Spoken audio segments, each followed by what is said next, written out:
Welcome, age of vintage society. Fame is a poison for which many stars do not have its antivenom.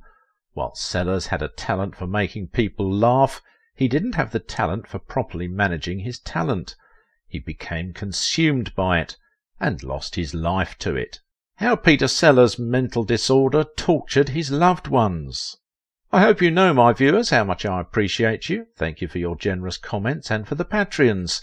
This channel would not have been successful without you. Big thanks to those who watched the video right to the end. Subscribe if you're new here, and if you want to support my work, please visit my Patreon page. Peter Sellers, the man who could become anyone but himself. Love, jealousy and insecurity. Three feelings are so distinct, yet only separated by the flimsiest of strings. Pull too hard and they tumble into one another, leaving you in a mess, a cocktail of emotions you can't easily sort through.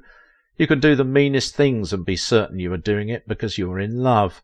People would use it as an excuse to control everything around them. Statements like, "I want the best for you," would become a staple in such relationships. Love, an emotion everyone wants to feel, an emotion that seems lacking in glamorized Hollywood. If you ask Peter Sellers what he felt for Britt Ekland, he'd most likely say, "I love her." Not even most likely, it's what comedians would say.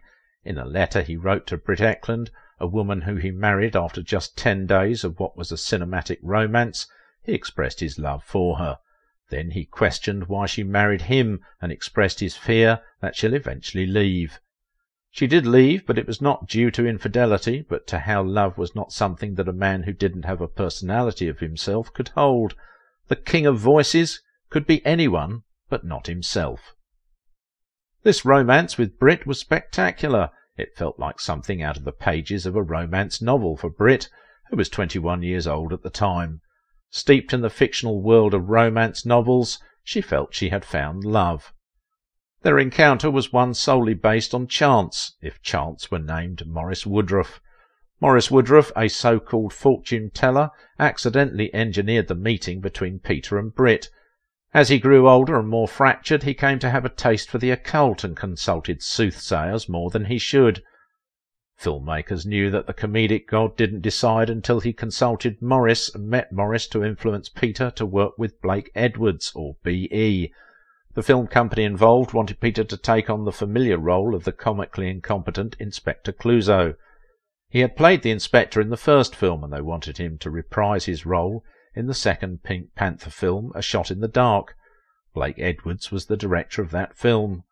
The fortune teller told him that a person with the name B.E. would be significant in his life, if only the fortune teller told him to manage his fame well if he wanted to live longer. Just as Maurice had predicted, Peter met the B.E., but it wasn't the B.E. he should have encountered. He was going through the papers and he saw a delightful-looking blonde bombshell, the Swedish Britt Ekland. She had come to London as one of the stars in Guns at Battersea, which Richard Attenborough directed as one of 20th Century Fox's starlets. Immediately he sent Bert Mortimer to her and fixed a date. In recalling how Bert approached her, the delectable actress said she was in her towel when she heard a knock. Bert introduced himself and did as instructed. They met on a date and Peter was blown away by the beauty before him. "I was knocked over, absolutely stunned." He described her hair and compared it to the sun and praised her simplicity. Then everything was perfect, and the romance that followed was the kind she had read in novels, filled with lavish gifts and flowers. However, signs of Peter's personality peeked out during the run-up to their marriage. He had gone to press to announce they would get married when she hadn't even been proposed to. However, the naive actress went along with it. In defending herself, she said she was young, and he swept her off her feet. The wedding was recorded with one of Peter's associates running commentary, and the reception was completely private. They had a brief honeymoon, as the two were billed to be filming in different films. Even during the honeymoon, Peter's ego peeked out again as he chose. The two returned from their honeymoon with Peter choosing what his bride would wear and when the two would depart, jealously thought as love dominated the comedic genius. When his young bride left for the set of Guns at Battersea, he became jittery. He didn't trust her enough not to fall for another actor, and he told his friends to spy on her for him. Later he devised a scheme telling the young actress to get an excuse to leave the set, and that he would use his clout to smooth things over for her. As the dutiful wife, she listened and joined him in California, where she met a doctor who told her that she was suffering from strain and stress. Then swiftly he declared that she couldn't return to the set. What should have been a fun weekend for lovers turned into a situation of litigation which went on for years. Peter Sellers didn't inform the production of Guns at Petoskey as he promised. Subsequently the Swedish actress was sacked. This heralded the major themes in their marriage: quarrels, distrust, control, and insecurity. Peter tried to control every bit of his wife's life. He flew with her back to their home, and had filled her wardrobe with clothes without consulting her. The two would go at it many times, with Peter constantly issuing threats of divorce and apologies. He damaged his wife's ring multiple times. Sometimes there would be retaliation from the Swedish beauty. This continued, and when Britt got pregnant, the situation didn't improve. Peter was angry that she got pregnant, and his controlling nature jumped out again. He told Britt to abort, as he already had 2 children and wasn't looking to have any more. Piers prevailed on him to allow Britt to have the baby, and when she was about to give birth he wasn't present. He dropped her by the road and zoomed off, not a care in the world. The reason for all of this was that he was troubled. The man had different personalities for different characters, but his essence as a person was lost within the multiple characters he played. He didn't know who he was, and even though he would claim that there was a person behind all his multiple personalities, events would show otherwise. At the core of Peter was a lost, troubled soul. After all, he himself said, "If I can't really find a way to live with myself, I can't expect anyone else to live with me." He obviously suffered from, or was bipolar, severely bipolar. He was a very tormented soul who should have had more help, but instead he was unable to because he was such a valuable asset. This was what Britt Ekland, the second wife of Peter Sellers, said, and you wouldn't help but agree with her. The way Peter treated her was less than good, and it wasn't only her. His first wife also was at the brunt of his mistreatment. In his marriage to Anne, he kept on comparing her with Sophia Loren, a co-star, a goddess of beauty. It was as uncomfortable as you are thinking right now. The comedic guru was infatuated with Sophia and melted like butter whenever he interacted with her on set. Each day at dinner he would describe his interactions with the star. It got to a point where he told his wife how he felt about Loren.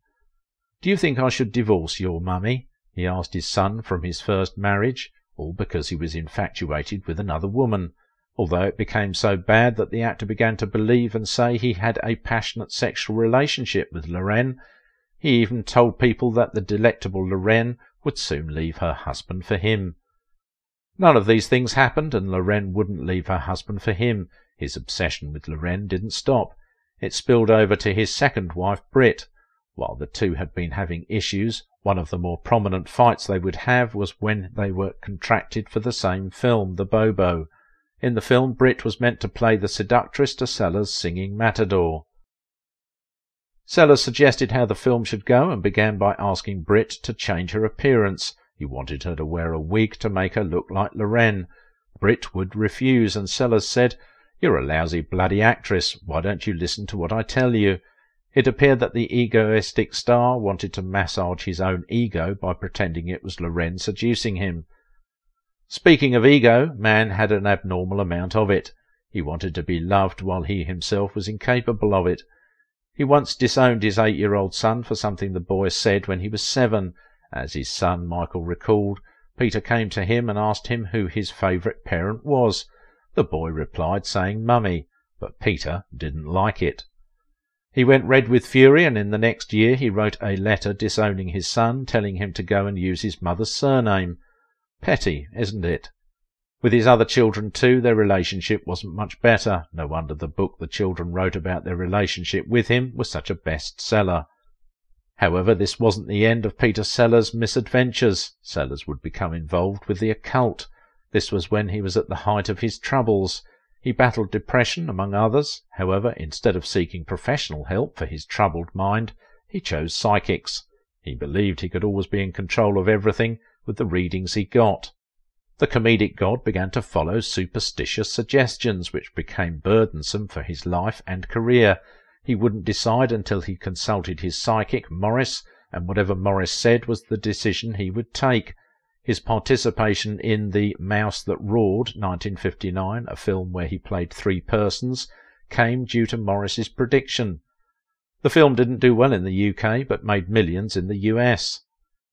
It wouldn't be harsh to blame the actor's talent for his troubles. Playing multiple people with distinct personalities can strain the mind and cause it to break, but for someone born to parents such as his, you would expect that he would be better prepared for the rigours of being an actor, although his parents also played an active part in how Peter turned out to be.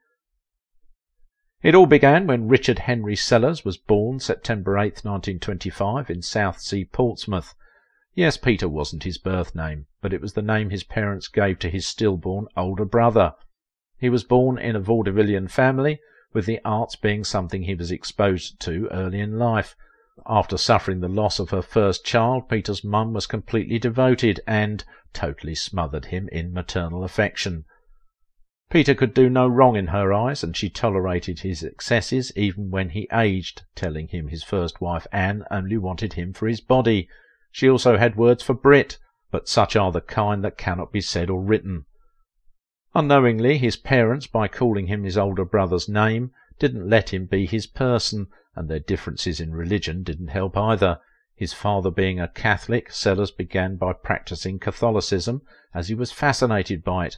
However, when he enrolled in Catholic school, he lost his admiration and adopted his mother's Jewish religion.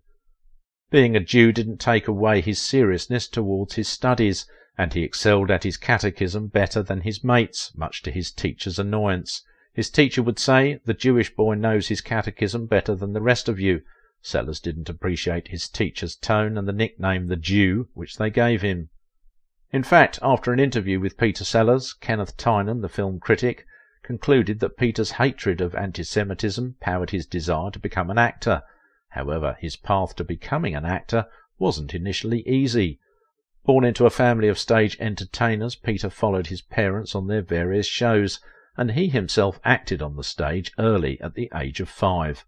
He performed at the Windmill Theatre as part of the cast for Splash Me, a drama. His performances would also present another conflict point. His father didn't think his son had talent, and he was so critical of his son, thinking he wouldn't amount to anything with his abilities.